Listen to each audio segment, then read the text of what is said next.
自己造的啊！10年前 AT 让我走入这个行业，5年前 CVT 让我把这个行业干好，今天混动让我知道这个行业必须得有人干好。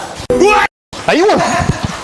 要说这个传统变速箱和混动变速箱啊，最大的区别在于在变速箱上面啊，它加了个电机，你说它省能源了吧？发动机还得烧油，你说它省费用了吧？这制造成本啊，变速箱还在，也没便宜，修起来啊贼麻烦，发动机变速箱都得干下来，维修费用也不低。它这车啊，开起来之后嗡嗡嗡响，就跟要起飞了似的。减速的时候啊，会连顿3到5下，咯噔咯噔咯噔。我怀疑啊，这里边电机齿滑牙或者轴承小。这个混动变速箱太复杂，很多地方呢都不接的。我怎么感觉呢？来，我呀，应该是吃的亏太多了。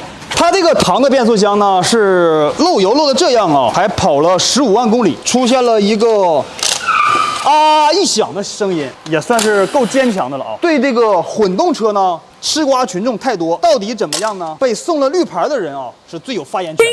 来，看看这个上面这些赘屑啊，怀疑啊里边哪个轴承碎了啊，磨成这样的。看没看着？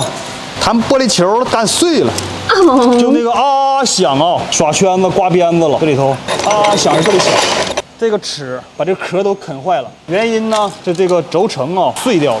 咱说归说，笑归笑啊，抠完眼珠子再上点眼药啊。我想跟设计师说2句，这个齿啊，它是带动差速器的，你可知道这套齿得承受多大扭矩啊？2脚油门下去那就老厉害了。你能不能把底下这个斜口轴承再加一个滚针轴承，承受扭矩啊？这个斜口轴承调整间隙啊，别太生气啊！点赞加关注，修车不迷路啊！